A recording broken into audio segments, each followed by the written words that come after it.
नमस्कार किसान भाइयों, मैं सूरजदुल फिर से हाजिर हूँ आपके अपने चैनल एग्रीकल्चर गुरुजी में। किसान भाइयों, आज हम बात करेंगे। आज हमने अपने खेत की गन्ना बुआई की है और गन्ना बुआई करते समय कौन कौन से खाद कितनी कितनी मात्रा में डाले हैं, साथ ही कौन से कीटनाशक से अपनी जो हमारा गन्ना है उसे उपचारित किया है, कौन से फंगीसाइड से हमने उसे उपचारित किया है। बिल्कुल लाइव में आज आपको दिखाने वाला हूँ कि किस तरीके से पक्षी के ऊपर स्प्रे करके हम जो है अपने गन्ने को आने वाले 3 से लेकर 4 महीने तक कीटों से और फंगस से बचा सकते हैं। पूरी जानकारी आपको इस वीडियो में मिलने वाली है, तो वीडियो को आप पूरा जरूर देखें, जिससे कि आपको एक सही, सटीक और सुंदर जानकारी मिल सके, जिससे कि आप भी अपने गन्ने की फसल को आने वाले 3 से 4 महीने तक रोगों से बचा सके। तो चलिए शुरू करते हैं। सबसे पहले मैं आपको बता दूं, जो हमारा एक खेत आप देख पा रहे हैं, इस खेत की जो हमने जुताई है वो बहुत ही अच्छी तरीके से लगभग 3 बार हमने इसकी गहरी जुताई हैरो से करने के बाद 2 बार किसान भाइयों इसके अंदर टिलर से भी इसकी जुताई की गई है, और फाइनल जुताई जो हमने इसकी की है वो रूटावेटर की सहायता से किसान भाइयों की है। यानी कि लगभग अब हम इसके 5 से लेके 6 बार जुताई करने के बाद, जो अच्छी जुताई जिसे कहते हैं, वो जुताई करने के बाद हमने इस खेत को तैयार किया है। अब किसान भाइयों, गन्ने की जो हमारी पच्छी है, इस पच्छी के ऊपर हम कौन सा स्प्रे करना है इस समय पर, वो भी मैं आपको बताने वाला हूं, और कौन कौन से खाद डालने हैं वो भी मैं आपको बता रहा हूं।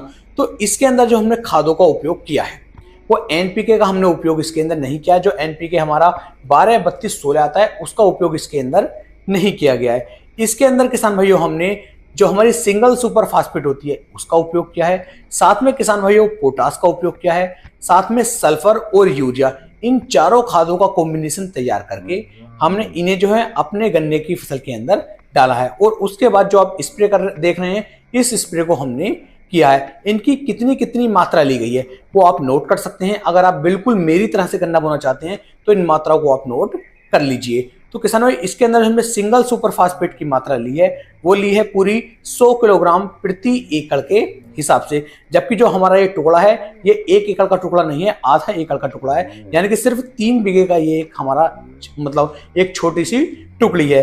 तो 3 बीघे जो हमने ये गन्ना यहाँ पर बुआई की है, इसके अंदर किसान भाई हमने सिंगल सुपर फास्फेट की मात्रा ली है 50 किलोग्राम प्रति हमारी इस टुकड़ी के हिसाब से। यानी कि अगर हम 1 एकड़ की बात करें तो हमें 100 किलोग्राम सिंगल सुपर फास्फेट चाहिए, लेकिन ये हमारा 3 बीघे का टुकड़ा है तो इसके अंदर सिर्फ हमने 50 किलोग्राम सिंगल सुपर फास्फेट ली है। पोटास की जो मात्रा किसान भाई हमने इसके अंदर ली है वो ली है सिर्फ 13 किलोग्राम, क्योंकि किसान भाई मैं जो हूँ लगभग 20 से लेके 25 किलोग्राम की जो मात्रा है ये 1 एकड़ के अंदर बिल्कुल सफिशिएंट समझता हूँ, और इतनी ही मात्रा में किसान भाइयों से डलवाता हूँ और अपने खेत के अंदर भी इसी तरीके से चलता हूँ। तो 13 किलोग्राम हमने इसके अंदर पोटास ली है, और पोटास जो ली गई है वो किसान भाइयों म्यूरेट ऑफ पोटास है, जो हमारी 60% में देखने को मिल जाती है। तीसरा जो हमने खाद का चयन इसके अंदर किया है वो लिया है किसान भाइयों यूरिया, और यूरिया की मात्रा भी हमने इसके अंदर 13 किलोग्राम ही ली है, क्योंकि ये 3 बीघे का टुकड़ा है। यदि आपके पास 1 एकड़ जमीन है तो कम से कम आपको 25 किलोग्राम यूरिया की आवश्यकता यहाँ पर पड़ सकती है, और 25 से अगर यदि आप 20 डालेंगे तो 20 भी सही है, 20 में भी कोई ज्यादा अंतर नहीं आता है। बात करते हैं चौथे खाद की। तो चौथे खाद के रूप में किसान भाइयों हमने ली है सल्फर। वो सल्फर लिया हमने इसके अंदर किसान भाइयों 90% WDG वाली, और इसकी जो मात्रा हमने ली है वो ली है 2.5 किलोग्राम अपने खेत के लिए। यदि आप 1 एकड़ की बात करें तो 5 किलोग्राम प्रति एकड़ के हिसाब से आपको सल्फर की आवश्यकता भी पड़ेगी।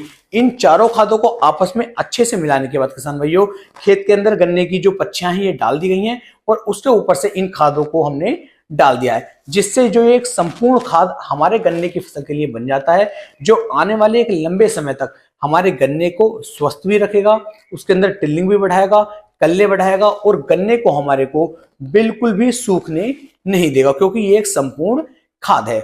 इसके अलावा किसान भाई जो अब स्प्रे इस समय पर खेत के अंदर आप देख रहे हैं, ये स्प्रे करवाया है हमने इफ्को की सीरा सागी का, जिसके अंदर आपको 40% फिप्रोनिल देखने को मिल जाता है और 40% किसान भाइयों इमिडाक्लोप्रिड देखने को मिल जाता है। दोनों स्प्रे का ये कॉम्बिनेशन है जो एक बहुत ही अच्छा कीटनाशक है, एक लंबे समय तक हमारे गन्ने की फसल को कीटों से बचाने के लिए।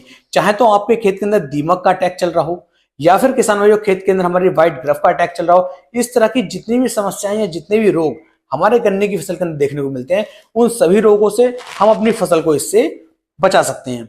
तो इसका स्प्रे इस समय पर किसान भाइयों पच्ची के ऊपर करवाया जा रहा है, जिससे कि हमारी पच्ची जो है वो अच्छी तरीके से इसके पानी से लेपित हो जाए, मिट्टी में भी इसका असर आ जाए और बाद में किसान भाइयों इसे ऊपर से ढक दिया जा रहा है, जैसा कि आप इस समय पर देख पा रहे हैं। लेकिन इससे पहले भी हमने इसे जो है उपचारित किया है, वो भी फंगीसाइड से, और फंगीसाइड था हमारा थायोफिनेट मिथाइल, जो हमारा सबसे अच्छा फंगीसाइड में गन्ने की फसल के लिए किसान भाइयों मानता हूं। उसके अंदर पहले इन पच्चों को भिगो करके रखा गया था लगभग 4 घंटे के लिए, और उसके बाद निकाल करके इन्हें खेत के अंदर डाला गया है। बाद में इफ्को की सीरासागी का स्प्रे पच्ची के ऊपर करवाया जा रहा है, और बाद में किसान भाइयों इन्हें अच्छी तरीके से ढक करके खेत को हमने बिल्कुल अच्छी तरीके से तैयार कर दिया है। खेत हमारा बिल्कुल रेडी हो चुका है। अब लगभग 20 से लेकर 25 दिन के बाद देखा जाएगा कि गन्ने के अंदर किस तरीके का जमाव देखने को मिलेगा।